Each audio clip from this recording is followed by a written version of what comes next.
Hi, I'm Marguerite Picard, a Director of MELCA. Today in our Divorce Recovery series, we're having a conversation with Marina Pitisano. Welcome and thank you for being here, Marina. Thank you, Marguerite, for inviting me. It's such a pleasure to be here.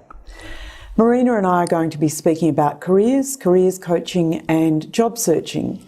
So Marina, you are the proud founder and owner of Letz Create Your Career. Yes, I am. My business is all about career coaching and job search. And what I do is I help men and women who are struggling to get back into the workplace, who are really trying to find that next opportunity in the workforce. I help them get through the whole process, the interviewing, the resume writing, the LinkedIn profile, getting all those tools ready for that next job opportunity. Mm-hmm.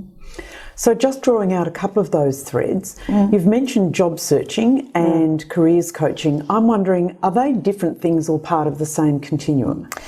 That's a really good question, because you talked about transitioning from like career coaching into job search. So the way I'd like to describe that is that what happens with some individuals when it comes to career coaching, what happens to some individuals, they wake up one day and realise they no longer love what they're doing, or something traumatic has occurred to them in the sense they might have been made redundant, or gone through a divorce, and now all of a sudden they need to address what do they want to do with their lives, what do they want to do with their careers.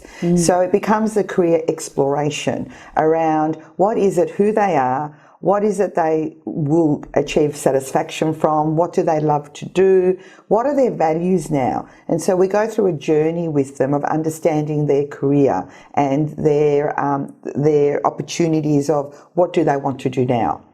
When it comes to job search, why I consider myself a job search coach is because I work right narrowly into that area of people saying, I now know what I want to do. I now know the roles I want to apply for, but I'm struggling. Something is not working. You know, I am applying for work. I am not getting interviews. My LinkedIn profile isn't working. So I'm really not getting the opportunities that I'm looking for. So therefore I need some help. So that's the difference between looking for a job, finding the job, winning the job over, versus who am I? What is it that I want to do now? Where am I going to get satisfaction from? What am I going to start to really enjoy? And how do I want to live my life now compared to how I have been living in the past? So they're the two different journeys people pursue when looking for a job or looking for a career. This seems like a very different conversation and a role from what I'm understanding. A lot of people might think about job searching, careers coaching, which is that it's quite narrow and targeted. But from what you say, the careers coaching involves a whole lot of much broader coaching, life coaching. You're speaking about values, where people want to be in their life. So you're a real sounding board and good connection for people to have at that time. It's a real discovery phase. It's really being able to sit with a person and let them explore what is it about them that, you know, they've arrived at a point. Now, what is it about them and what do they want now? So, you know, what gives them satisfaction? I mean, a lot of people don't stop to think about, you know, does their job satisfy them? Are they getting enough happiness or satisfaction? What really drives them? What's their values? So what, you know, do they actually want to work from their value perspective? They want to work with companies that have similar values. What is it that they enjoy now? And, you know, and what is it that they want to earn? What is it that what flexibility do they want in their life? You know, sometimes you're able to work the longer hours, sometimes you can't. So really being able to do a matrix and a checklist of what are all the things that I really do want and what is really important for me, because the more accurate you become around what is it that you love and that you want to do and you'll get maximum satisfaction, the more you'll stay and the more you'll search for that and you'll get it. So that career journey is really, really important. What I find is that once they have an idea of what it looks like, so it might mean that now they want to go back to school and be educated and become something completely different. They might want to go into welfare, aged care, they might want to become a trainer, they might want to become a lawyer. I've had lots of people go from teaching to law, from law to teaching. So now that they know that, now they need to get into the work, now they need to get into the job market, and they now need to find the roles, and that becomes another journey. Yes. So that's the distinction between looking at your career and trying to find a job. So that's the difference. Yeah. Life experience would tell me that sometimes a career change is a moment of transition in itself, and sometimes it's part of a greater transition. So a moment ago you mentioned divorce and separation, and clearly that's a time when a lot of people either have to look at increasing their levels of employment, increasing their income, but equally sometimes it might be people stepping back a little bit so that they can focus more on parenting, for example. But I'm wondering, is there any sort of pattern of emotion that people bring to you when they come along, and what is it that motivates them to see you? Well, the emotion that I experience a lot, so when people walk into my door or give me a call, it usually comes from a level of frustration. Okay. At a point where they're quite frustrated in the sense that they can't find a solution and they actually don't know what's going on. So from a job search perspective, they're not getting any invitations to interviews. Their job applications are going nowhere. No one wants to speak to them. So what starts to develop is this lack of self-esteem. Yes. And what starts to develop is, you know, do I have nothing to offer? So they lose their confidence very, very quickly. Yeah. And when it comes to careers, when it becomes to the career changes, they're very, very confused, and they are really in a lot of pain, because what they're thinking is, I'm really not happy, I'm really not satisfied, but I just don't know what to do, and I don't know where to go. So they walk in the door with that whole heap of emotions. The other thing that I deal with is that if it's a sudden change, say for example someone's been made redundant suddenly, or, you know, in some cases they've gone through a major divorce and now their life looks very different. They come with a lot of trauma. Yes. So they come with a lot of the grief process, you know, so they're in that grief, part of that grief journey. So it's really, really important to be able to acknowledge that, acknowledge that that's what they're feeling, and understanding and being able to relay back that, yes, I understand that they are in that situation, but then give them a ray of hope. So then what's really important is to show them that, you know, when we draw out, so what we do is we acknowledge what they're going through, but then I want them to focus on what they have achieved in their life. That yes, they've gone through all this negativity, but in some part of their lives, they've had positive opportunities. They've had lots of good things happen. So let's explore that. They've got a lot of strengths. So let's draw those strengths out.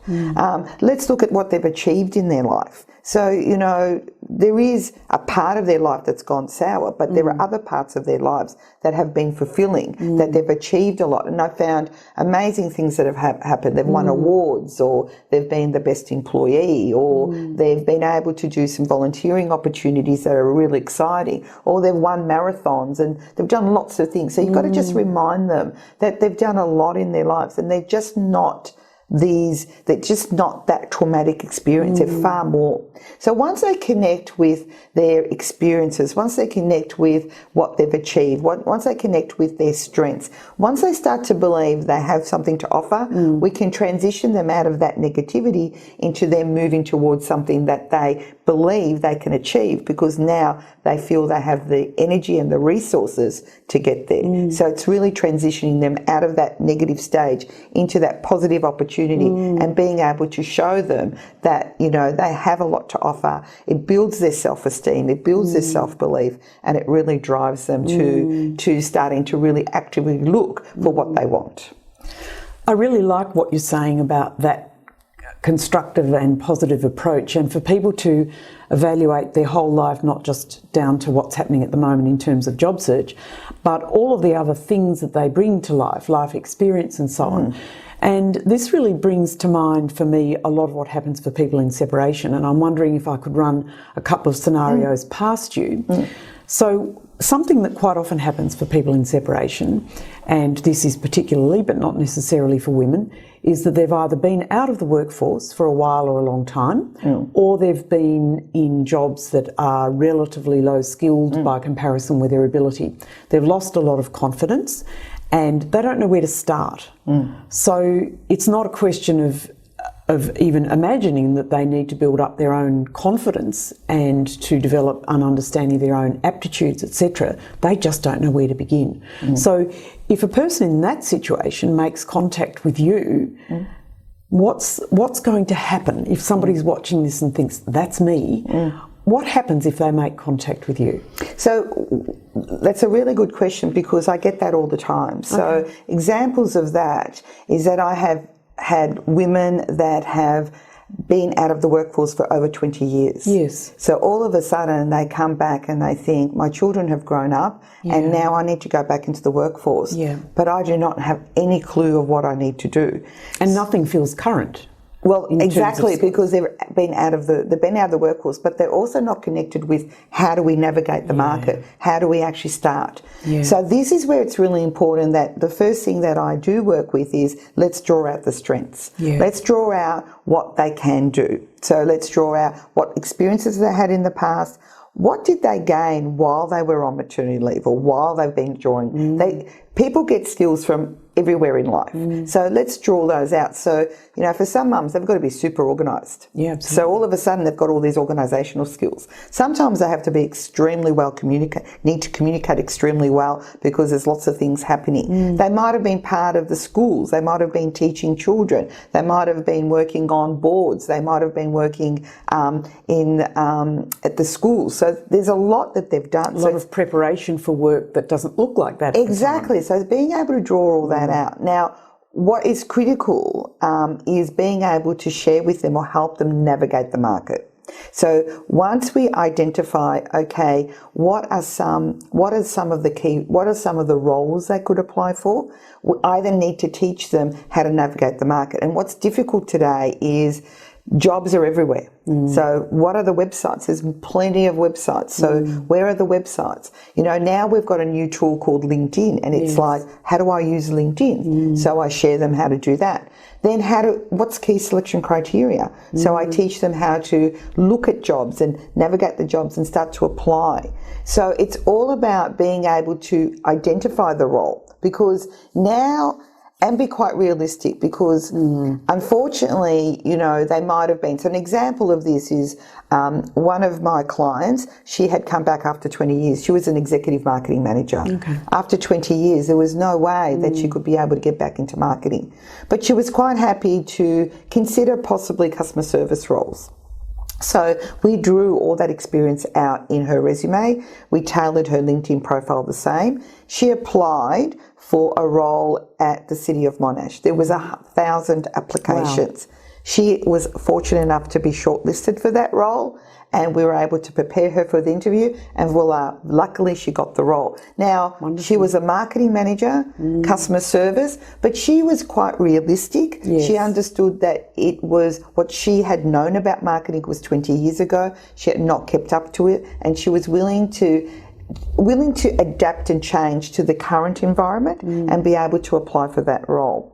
I had another client who, again, she was in marketing as well, but she had travelled a lot. She had grown up her children, travelled the world. And so when she arrived back in Australia, we were working through what was all her experience. And she said, and I remember her saying to me, you know what I'm really good at is I understand what it's like to arrive in a country and think of the schools, think of where would we live. And she said, I really would love that relocation consultant role. And we understand that relocation consultant roles sit in HR. So we were able to research companies that had them. And then again, this is where it's really critical, is prepare the resume, get all those skills out, start to match what's the key selection criteria. And she was able to present herself extremely well at an interview with a boutique HR consultancy firm that had done relocations. And she was able to win that role. So a lot of preparation. A lot of preparation. What's really important is if you really want want something, you'll get there. It's all about research, preparation, and having the confidence to sell yourself and being able to stand in an interview or prepare an application and really believe that you are the right person for the role. And that is the support you need from someone that can partner with you in job search or in career change.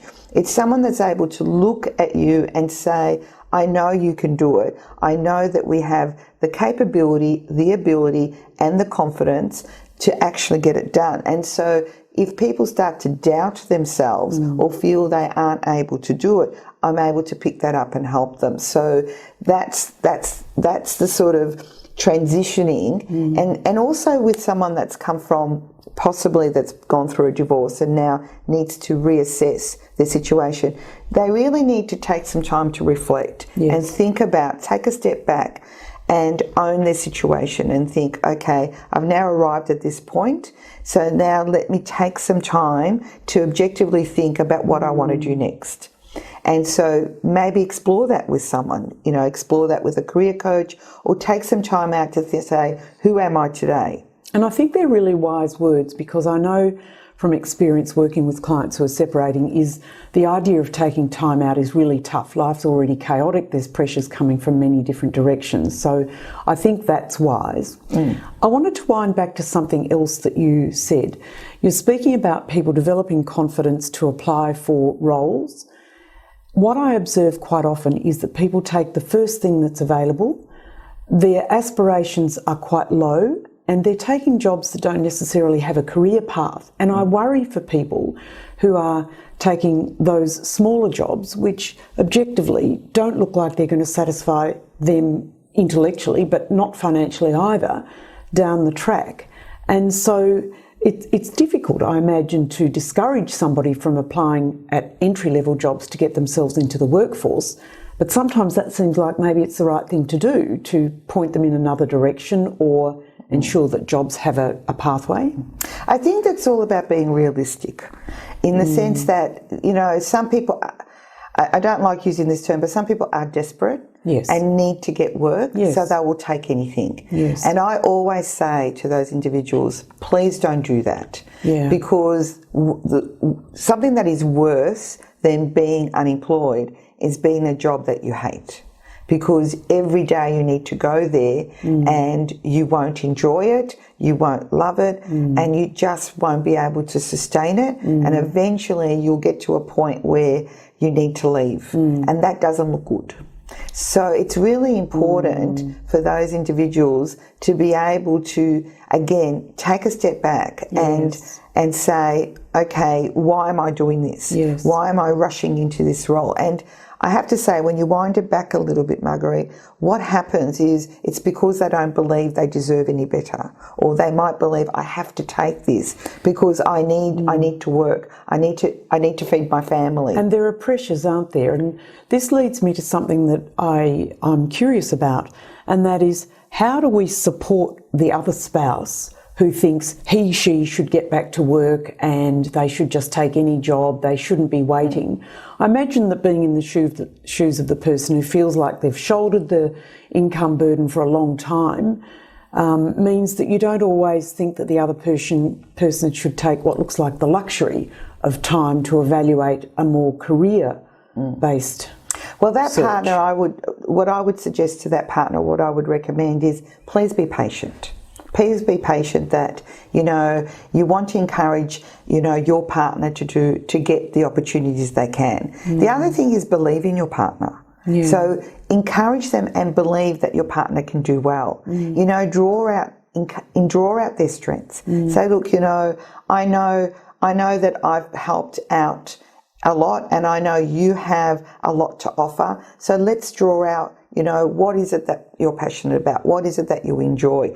Work with them. They don't have to be independent or separate. They can actually work together. But I understand that A partner could feel very frustrated because they're carrying the load and they can't see. So it's really about changing your approach and changing your communication style and encouraging that other person to look at options. A lot of times that person might be scared, that person might be fearful, that person hasn't done that before. It's all right for me as a partner that's been successful to let you know, you can do, you need to go out there, but I don't have the resources. I don't have maybe the aptitude and I don't know what to do. So it's around guiding them, encouraging them, acknowledging that they can do it. And maybe in a lot of ways that I've had a lot of partners reach out to me to say, I really want you to help my wife, or I really want you to help my husband.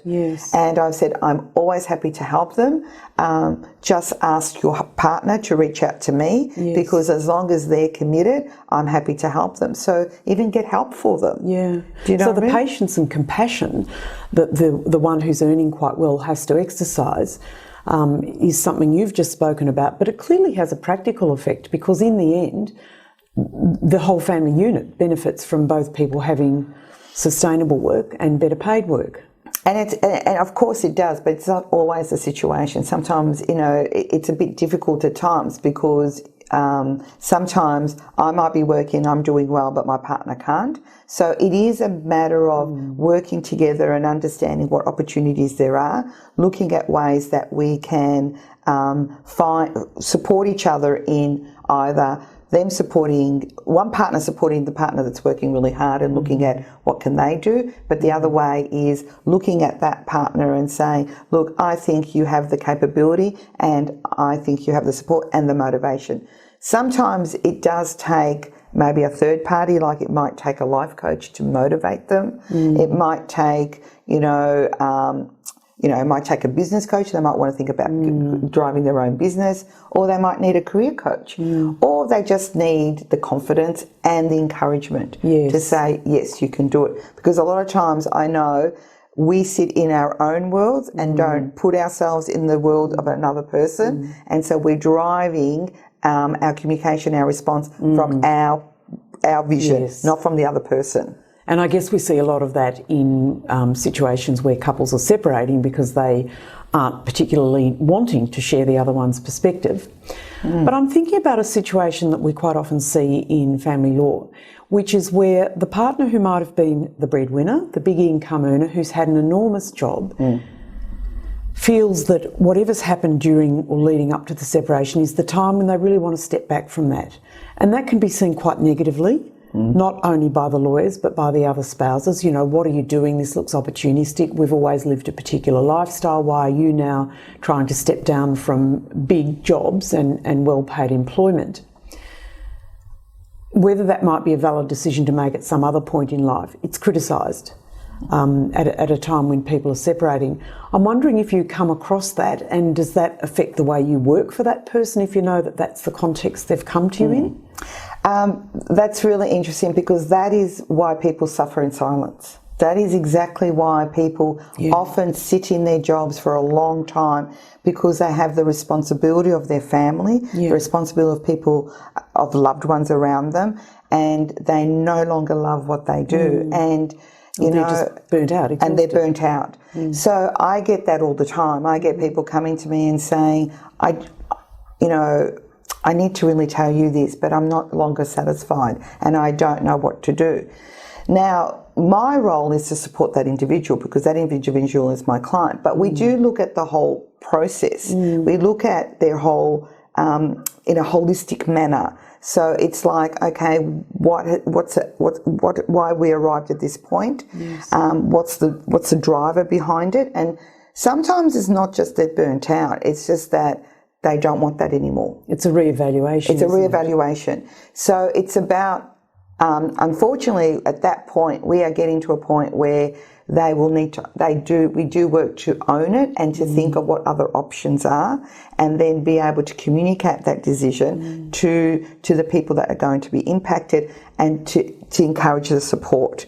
So yes, I do work with that, and for me it's to honour that client and to honour that person and to help them through being able to identify what is it that they want to do now, and then the impact it has, and how do they work through that impact. Yes. So it's a very difficult one, and it's difficult to bring into the conversation, I suppose, which I guess is why I really value working with collaborative teams. Correct. Because that the genuine nature of what's going on for that person can be discussed, and in fact a decision to work with somebody like you, a careers coach, or somebody to help with job search, can come out of these conversations. So, and I just want to point something out that they might not want to do that particular role, but it doesn't mean that the role or what they would like to change to is less. Yeah.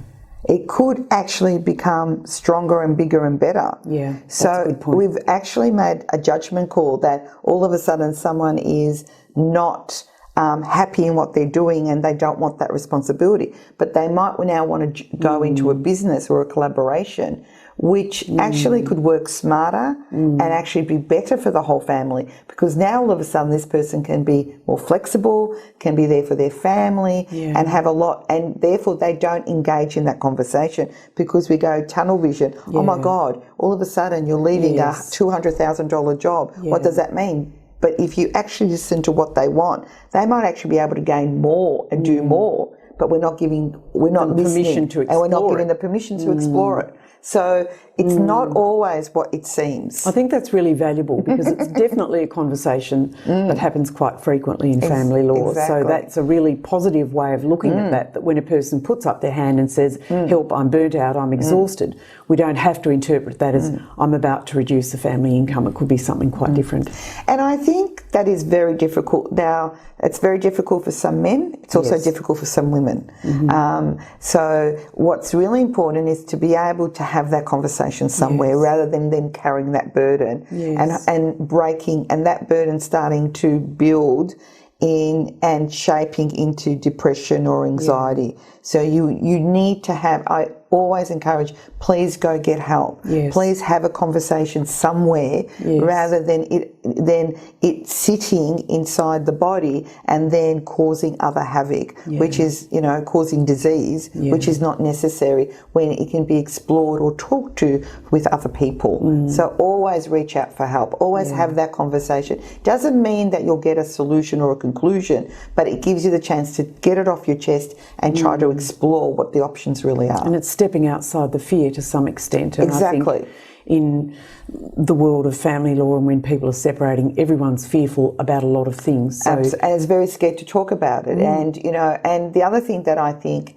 there is a lot with that you would see is a lot of shame. Yes. Because what you see is all of a sudden people are coming to terms with the fact that things are not working and it's irreconcilable and we now need to break. So, and that is quite deep emotions, and that's why it's important to get that help and that support, because you're dealing with that array of emotions. Now, when they come to me as a career coach, they still bring a little bit of that with me, and it can get. And what's very important is that it can get triggered through the job search, because when they get a rejection, all of a sudden they think, oh, I'm not good enough. So it can trigger again. And that's why I'm really glad, because I can catch them and say, do not take this personally. Do not think that you're not good enough. Do not think that you're not able to do this. This is just one result out of many other opportunities. We can keep going. So more of your positive life coaching. Correct. Positive or happiness. Marina, I've learned a lot in this conversation. It's been really interesting. To finish, I was wondering if you could answer this question for me. The jobs landscape changes all the time, but do you have any forever tips that people can keep up their sleeve? I do. I always say what's really important for anybody, anyone that's in a job, anyone that's looking for a job, is keep your pulse, keep a finger on the pulse of the market. Keep watching with a future in mind. So always look at what's happening in the future and being able to understand where the market is going. Okay. I always encourage job seekers to all people that are currently working, keep your resume updated. You'll be very surprised how many people don't keep their resume updated. So when something traumatic happens or something happens where they need to change or move on, and I ask them the question, what did you do in that role? They can't remember. Right. Right? The other thing that's really important That's interesting. They don't remember. Update it as a live document. As a live document, just think, oh, I've changed my role, let's update it. Okay. And always focus on your achievements. If you've achieved something, just pop it into the resume. Always remember your strengths. Always make sure that you know what your strengths are. So, you always know that this is what you can offer, because you just never know when you have to utilise them. The other thing is keep a great network of people. Always make sure that you're networking, meeting people, reaching out, using LinkedIn, going to events, just having a great network of people, because you just never know when you might need them. It's like what someone told me the other day, keep your well full of water. You never know when you need to go and have a drink. So make sure you have the network, the opportunities, and make sure you always have that response, that you know yourself, you know what the opportunities are, you're able to deliver it, and you have the people that you can reach out to. Great advice. Thanks so much. Thank you. Thank you for having me today. Been very enjoyable. Thank you.